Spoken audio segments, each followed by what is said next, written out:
Fala pessoal, esse é mais um episódio da série O Canteiro. Nesse episódio a gente vai dar sequência ao assunto retrofit. Fala aí, Henrico, tudo bem? Beleza, André, tudo jóia. Joia, vamos lá então, vamos dar sequência ao assunto retrofits. Maravilha. Bom, no episódio anterior a gente mostrou grandes intervenções urbanas que acabaram por propiciar alterações urbanísticas e criação de novas soluções e que demandam execução de obras de adequação, de transformação, mudança de uso e tudo mais que a gente chama como retrofit. Beleza? Show de bola. Bom, isso é um tema que eu tenho bastante experiência.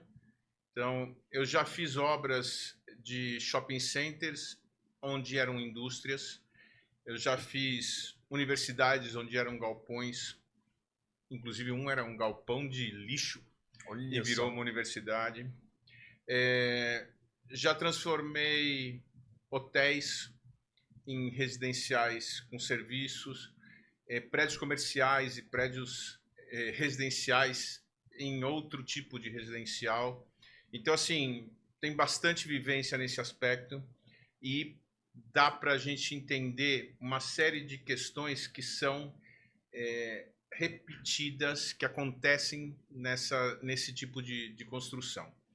Então, inclusive a gente já fez algumas coisas juntas disso, né? Sim, sim. E dá para a gente bater uma bola legal e mostrar padrões que a gente sempre tem nesse tipo de construção, que vale muito a pena e que gente, aquela coisa, dá para a gente evitar sofrer se você usar a experiência dos que sofreram, né? Perfeito. Então, assim, tem muita coisa que dá para a gente passar de conhecimento para evitar um sofrimento alheio, né? Vamos aprender com o erro dos outros, né? Exatamente. E aí, moçada, esse episódio está sensacional, trazendo justamente a experiência e nesse intuito de construir conhecimento, que é o nosso enfoque aqui. Então vamos lá, Henrico. Vamos dividir toda essa experiência que eu tô achando sensacional. Bom, os principais desafios que a gente tem nesse tipo de obra começa com o conhecimento do imóvel que a gente vai intervir. Tá? Isso é algo bastante complexo.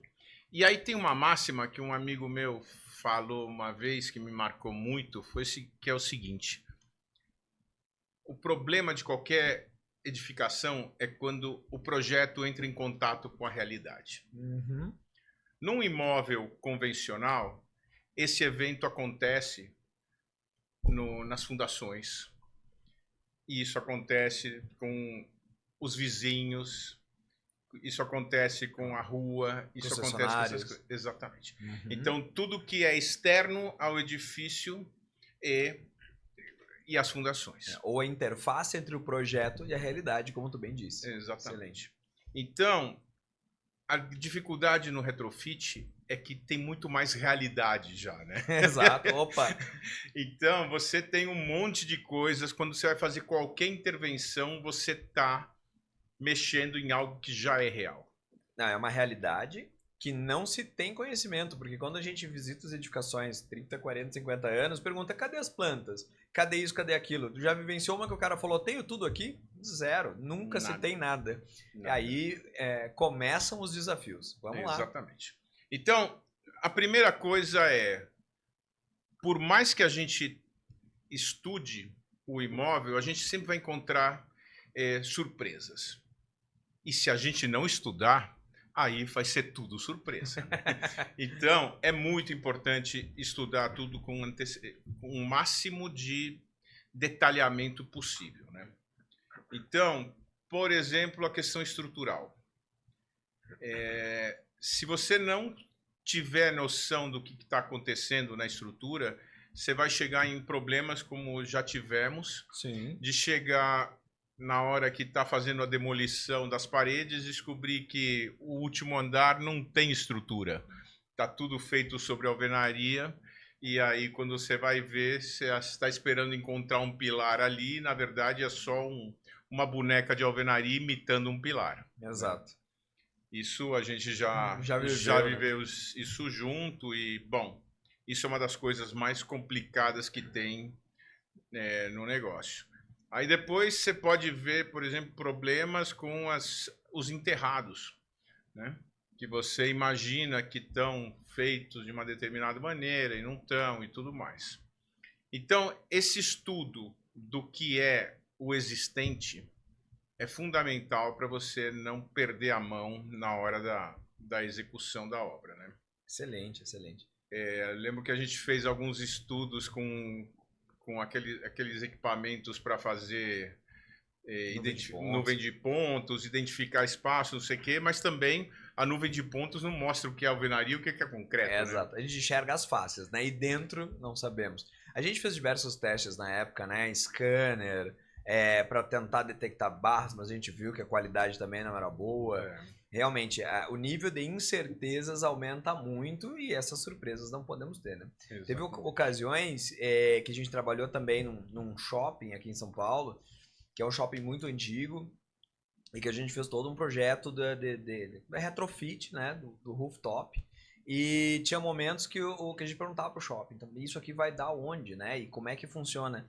E toda a equipe do shopping tinha, sei lá, 2, 3 anos lá de manutenção e tudo mais. Falou assim, olha, todo mundo tá aqui, o mais velho daqui tem 3 anos e ninguém sabe nada. Então, assim, a gente teve que chegar ao ponto de comprar diversos corantes e chegava em alguns andares e a gente despejava aqueles efluentes tanto em ralos quanto pias, e outra equipe estava com um rádio ou telefone nos subsolos, levantando tudo quando era tampa para lá, cara, onde é que vai sair o verde? E a gente estava tentando, né, encaixar isso, justamente tal era o grau de incerteza. Claro que eram edificações muito antigas, que passaram na mão de muita gente, com reformas, né? Então, às vezes, até tu tem algum panorama do original. Mas aí tu vai olhar na realidade, já passou por tanta reforma intermediária que as coisas todas se alteraram. Então, é uma caixinha de surpresas do tamanho de um edifício de fato, né? Sim. Uma vez eu fiz num desses shoppings que a gente retrofitou, a gente fez um rebaixamento de fundação. E aí, bicho, na hora em que a gente começou a escavar e viu a qualidade das fundações que estavam feitas, não tinha nada a ver com aquilo que a gente tinha pressuposto que tinha de imaginar que teria, né? Então, estacas que paravam no meio do caminho, sem concreto, sem nada e coisas assim. Horripilante, né? Exatamente. Enquanto as coisas estão escondidas, você não tem a menor noção do negócio, né? E dorme bem. Exatamente. Depois para de dormir. Com certeza. Então, essa é a primeira dica. Estude muito o imóvel. Existem situações que é muito complicado também, por exemplo, o imóvel está ocupado. A decisão da compra acontece enquanto o imóvel está ocupado. Então você não consegue chegar lá e fazer, não, vamos fazer uma prospecção aqui e ver o que acontece. Quero escarificar aqui ou lá, não tem como. Exatamente. Então tem um nível de risco muito grande e isso a gente tem que pensar sempre, senhores empreendedores, que isso gera um nível de risco no orçamento um pouco maior. Sim. Então, aquilo que a gente imagina que é 10, normalmente você tem que considerar que é 12 ou 13, sabe? Sim. Porque você não tem como ter segurança de que na hora que você for executar, as premissas vão estar valendo, né? Sim, sem dúvida. Então, isso é um dos grandes problemas do negócio. Outra situação que a gente tem que tomar muita atenção é com a adequação legal. Então, quando você pega um imóvel antigo, ele foi elaborado seguindo normas antigas, totalmente diferentes do que tem hoje em dia, né? E isso pode ser um grande impeditivo, por exemplo, com bombeiro. Sim, acessibilidade.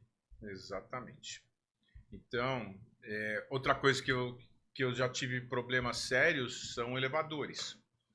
Por quê? Porque o elevador é muito antigo, e aí ou você premissa trocar o elevador, e aí você vai ter outros problemas, porque normalmente a caixa do elevador não bate mais com os modelos que você tem hoje em dia, ou você vai ter problema de manutenção desses elevadores, que eles tendem a sendo muito antigos, já não tem mais peças, e já não tem mais a condição de você fazer um custo de operação dentro de padrões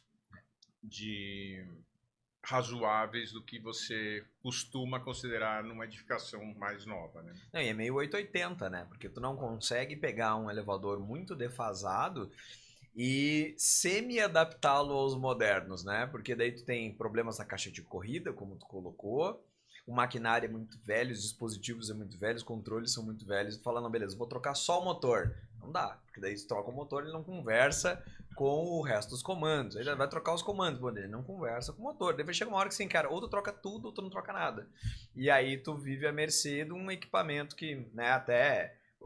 tô aqui replicando muitas das histórias, das conversas que a gente já teve no passado, mas é assim, bom, tu tem um equipamento que é programado para durar 30 anos, mas tu adquiriu ele no 29º, e agora, né? Como é que vai ser? Ah, não, mas esse elevador dura bastante tempo, mas quanto tempo mais, ainda mais ele dura? Sim. E aí tu vai conviver com essas problemas mecânicos e manutenções, e que também tem que ir no OPEX daquela edificação, né? Caso ela seja uma edificação para fins aí comerciais, vamos dizer. Com certeza. Então, assim, essa questão de adequação é bastante complexo. Então, voltando à questão de bombeiros, por exemplo, escadas. Você tem muitos prédios que não têm confinamento, que não tem nenhuma ventilação forçada, você não tem nada desse tipo de coisa. E, eventualmente, você não consegue tirar um AVCB. Porque, inclusive, isso é uma das coisas que a gente já discutiu bastante na época que estava mais envolvido com isso, é que o poder público, a lei, ela não acompanha a situação de mercado. Então, você tem demandas por reaproveitamento de edificações que você deveria, digamos, ter leis que trabalhassem esse tipo de assunto, né? Diretrizes, né? Orientações. E não tem. Então, quando você pega na letra da lei, o analista vai olhar e fala assim, não, eu preciso disso, disso e disso. Eu falo assim, eu não consigo, né? Ah, mas é a norma. Se você não consegue, não faça. Não faça. Mas já está feito. Exato. Então é um troço de louco, né? Parece, fica muito difícil de equacionar e tem que ter umas conversas muito grandes e muita discussão, né? E tudo isso que tu está colocando, a gente tem case agora, que a gente vem trabalhando recentemente. A gente já vai falar dos exemplos agora, mais tarde, como é que tá a tua programação? Não, vamos falando vamos já. Lá. Porque nessa linha, o que é, né, o retrofit? Vamos dar uma puxadinha do capítulo anterior, né? A gente falava sobre mudança de função, mudança de aplicação e etc, etc.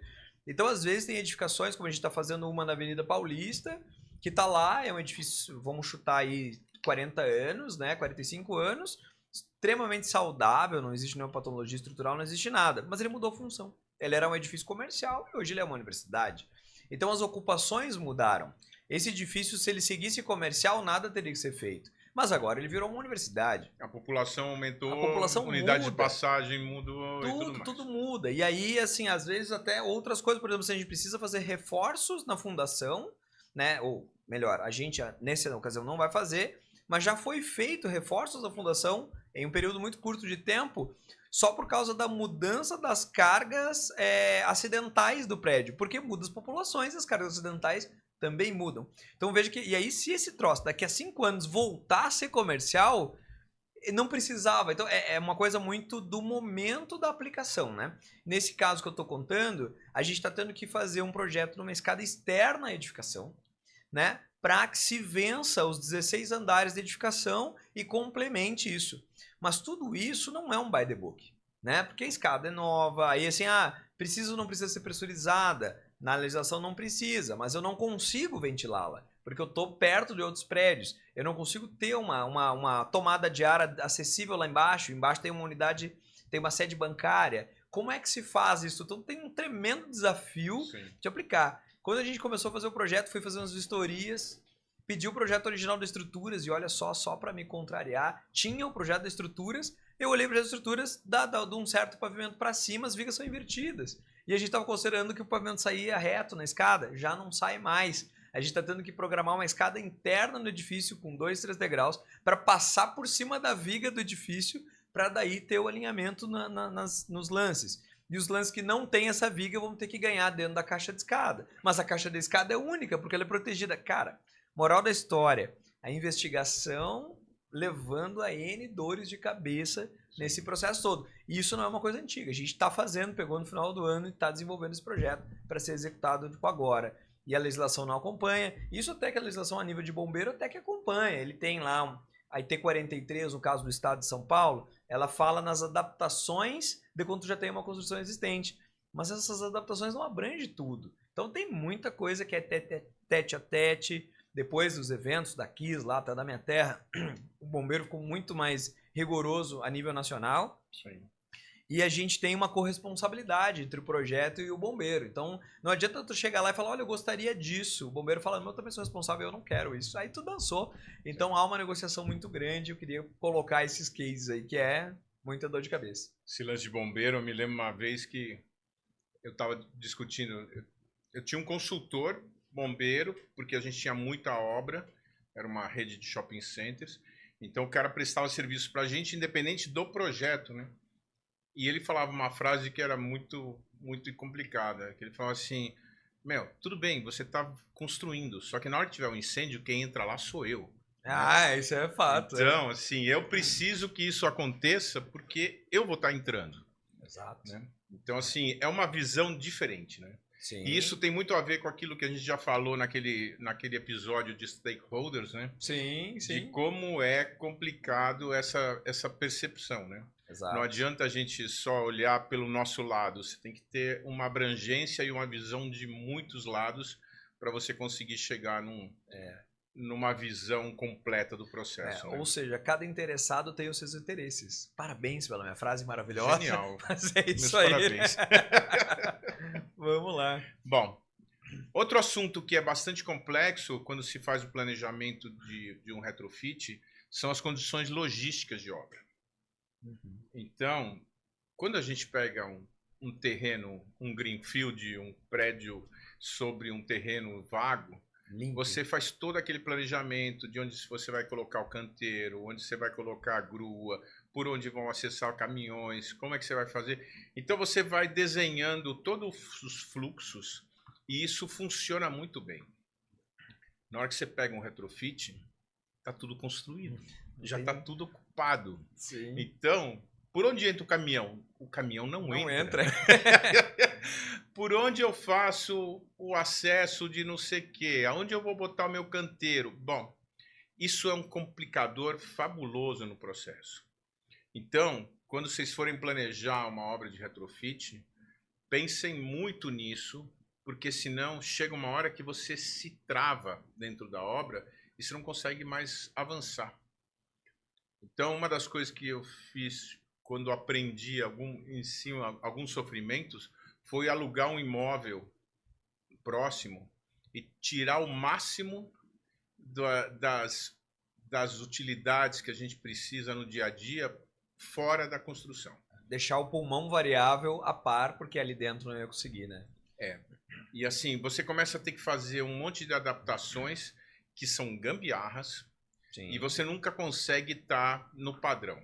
Então, isso é uma outra questão, por exemplo, legal, que é assim, área de vivência para funcionários. Você precisa ter um refeitório, você precisa ter sanitário, você precisa ter um monte de coisas que numa construção que já está pronta, você não vai conseguir ter. Sim. Acesso vertical, cada tantos andares, fica tudo muito complicado.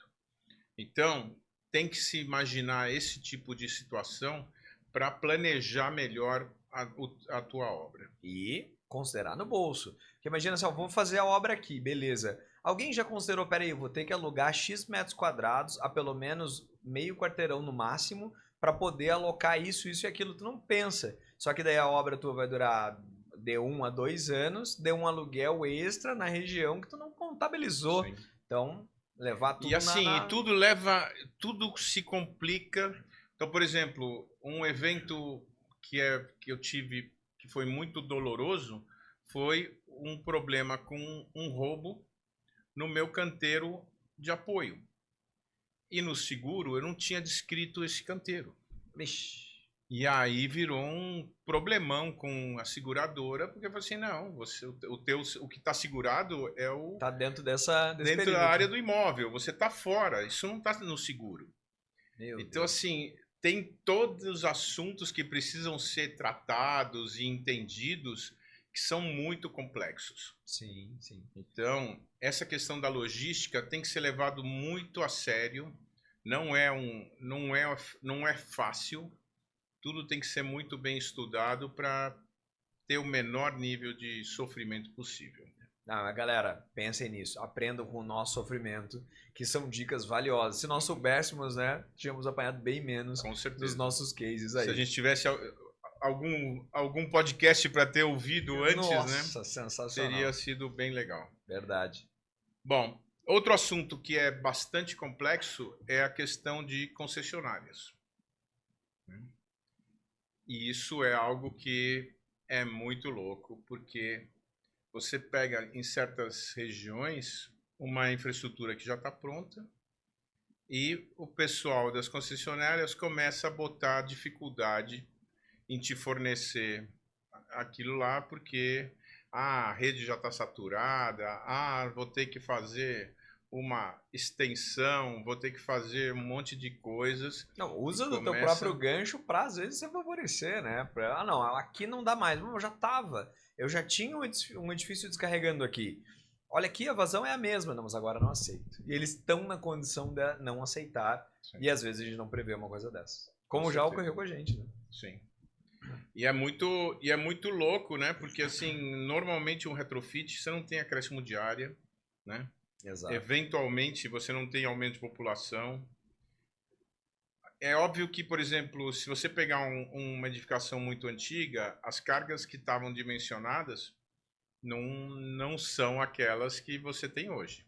Isso realmente tende a ter um aumento em carga de elétrica e tudo mais, né? E aí você precisa... Não, até que a gente já viu meio de tudo, sabe? Eu não taxaria, porque já passei por situações, eram reformas menores, por exemplo, assim, sei lá, casarões que viraram restaurantes e tal. Muitas vezes até a demanda elétrica já era legal, porque os equipamentos mais antigos demandavam mais eletricidade, dependendo Sim. dos equipamentos mais novos, menos. Mas acontece de tudo. Tem, assim, discrepâncias, né, cabulosas em cima dessa interface com concessionários, como tá colocando. Energia, água, esgoto, descarga pluvial, então acessibilidade, bombeiros, ajuda na lista aí, e prefeitura. Acho que são essas as eu já tive problemas, por exemplo, com dados, que eu não conseguia ter uma rede de dados. Eu tive que instalar micro-ondas para fazer link via satélite, porque não tinha por onde tirar, colocar a rede de dados. Não tem DG, aí como é que vai fazer, né? Excelente. É muito louco. Então, esse é um outro ponto que tem que estar muito, muito claro. E aí entra a questão que no final do dia é que pesa mais, que é a questão financeira, né? Então, essa visão do que é o custo de fazer uma obra dessas é muito complexo. Né? A gente tem que estar sempre muito ligado, entender que isso vai ter um sobrepreço em relação... Não é assim, você considerar que a estrutura está pronta, eu tiro 15% de estrutura, mais 5% de fundação, mais e eu tenho uma obra que custa 50% do custo de construir algo novo. Sim. Não é essa conta. Não se faz a conta assim. É verdade. Então, tem que ter muito claro, assim, tem que ter um detalhamento, tem que ter um trabalho grande de prospecção e entendimento para não errar feio nos números, né? É legal tu estar comentando isso, porque eu acho que padrões construtivos, eles também são temporais. Assim. Então, teve dada década que se popularizou tal tipo de construção. Sei lá, seja o uso de estuque, seja o uso de um sistema de laje antigo, eles chamavam de tijolo armado. Então, era uma semelhante a lajes treliçadas que a gente tem hoje, mas era mais feito ali em loco. Então, tu colocava a armadura e os tijolos na volta, fazendo fileiras de blocos para te economizar concreto. Então, se tinha processos construtivos daquelas épocas. E muitas vezes tu não saber nem a idade da edificação, tu não consegue nem entender qual qual será que foi a metodologia construtiva. Ah, mas tá tudo bem. Não, não tá tudo bem. Às vezes assim, eu preciso abrir um rasgo na laje para colocar um elevador, para colocar um negócio. Não dá, não se dá. E tu tem que fazer toda uma estrutura auxiliar e que daí quando tu vai ver, o molho sai mais caro que o frango, né? Então, cuidar disso é muito importante. A gente teve situações em que a gente fazia pesquisas, inclusive, essa foi uma edificação legalizada no ano de, sei lá, 78. Beleza. Então a gente procurava lá, o que existia de norma na época? Ah, beleza, a 6118 não chamava 6118, era NB1. A gente pega a NB1 da época, lê os critérios, subentende-se ou presume-se que todos os critérios da norma foram atendidos, a gente recalcula ela usando os critérios de 78 para chegar a uma suposta condição de hoje. Então é muito louco isso. Métodos de cálculo também. Na modernidade, a gente com o advento da computação, né? Os nossos métodos de cálculo ficaram mais refinados. As nossas edificações são mais esbeltas, são mais ousadas a níveis estruturais. Antigamente se usava método de Cross, que era quinhão de carga, tu ia somando carga, somando carga, somando carga. Era aquele conceito de pilar de centro era grande, pilar intermediário era médio, pilar de canto era pequeno e acabou. Hoje não existe isso, hoje existe efeito pórtico e muda tudo nas edificações.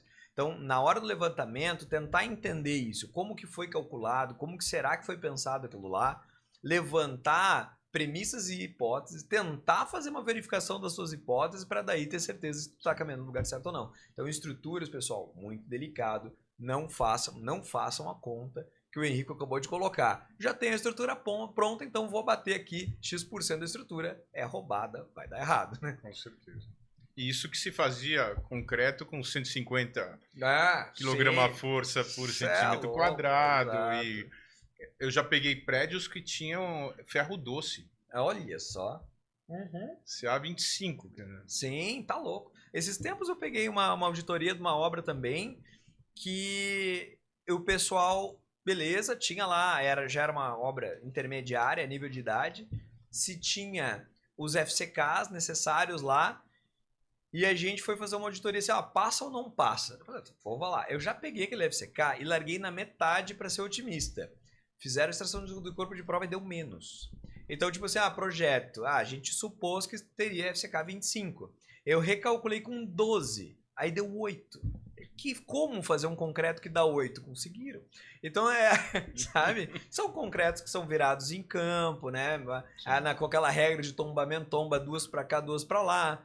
Muitas vezes o agregado já estava molhado na hora da execução, então o cara joga mais a água lá do traço e não se dá conta que o negócio... E ainda fica plástico, fica gostosinho de trabalhar, fica ótimo, só que a resistência vai para o brejo.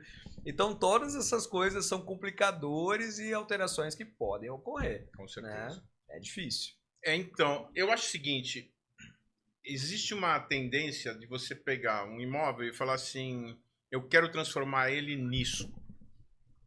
E, eventualmente, ele não tem essa capacidade.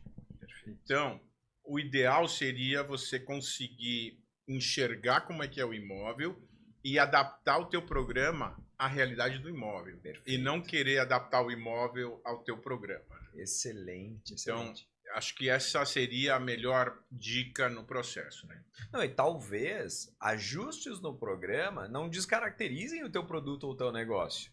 Mas o impacto pode ser astronômico, né? Com certeza. Muito boa dica, muito boa dica. E assim, não tem nada, mas tem a ver...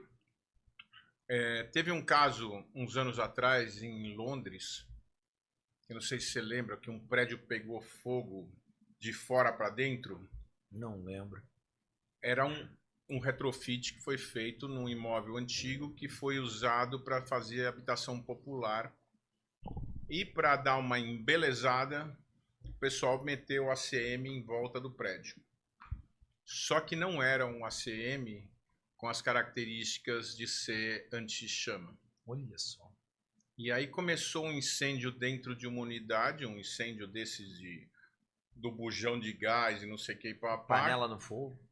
Saiu para a fachada e o incêndio se propagou pela fachada. E o prédio virou uma pira e morreu muita gente. Meu Deus do céu. Então, é óbvio que isso não é culpa de um programa de retrofit, mas às vezes se não prestar muita atenção no que você está fazendo, pode sair coisa muito, muito feia. Perfeito, perfeito. Então é isso.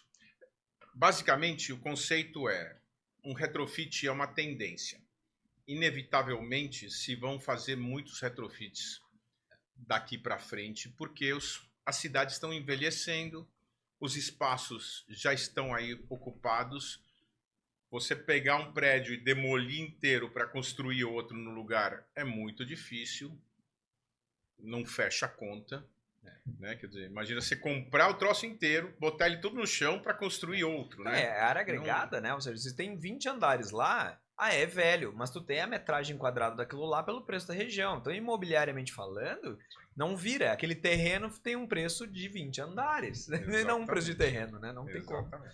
Então, assim, é uma tendência, cada vez mais vão ter mais obras de retrofit e tem que ser levado em conta tudo isso que a gente já conversou aqui para poder diminuir o nível de risco envolvido nesse tipo de obra. Sabe o que é bacana que eu lembrei agora? Eu tive recentemente uma reunião com uma construtora multinacional, gigantesca, de 100 anos, uma empresa renomadíssima.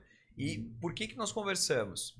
Por causa da intenção de retrofits para criar hospitais em regiões interessantes. Então, às vezes, tu tem uma região que tu estuda num mapa, assim, onde tem hospitais aqui. E aí tu vê que, bom, imagina, a gente vive em São Paulo. Se tu tiver, tomara a Deus que nós nunca estejamos dentro de uma ambulância numa hora de pico, né? Porque não tem o que fazer, a ambulância não consegue evaporar ou voar, né? Por enquanto. Por enquanto, né?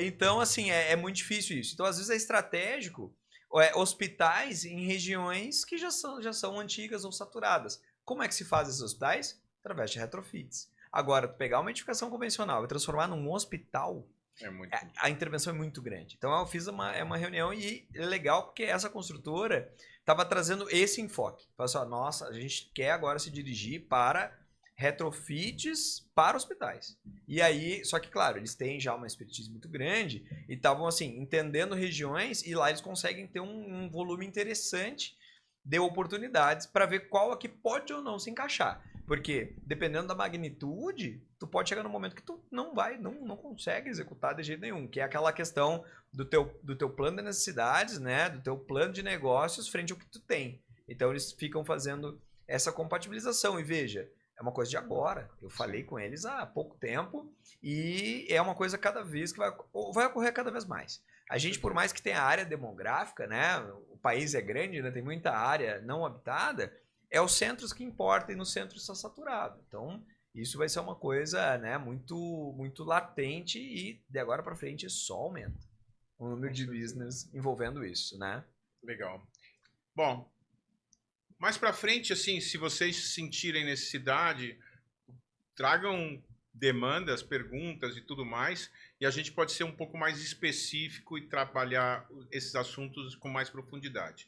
Isso daqui é uma apresentação para dar uma visão geral do processo, mas tem muita coisa ainda para contar, né? Sem dúvida nenhuma, procurem não repetir os nossos erros, né? A gente tem muita dor de cabeça na nossa profissão e a ideia aqui, de fato, é construir esse conhecimento, trazer muito da nossa prática, principalmente a expertise aí do Henrico, com muitos anos, né, de vivência na área, e eu espero que tenha agregado para todos vocês. Deixe comentários, deixe aquele joinha, nos acompanhe aí e vamos embora. Obrigado, Henrico. Valeu, galera. Até a próxima. Até.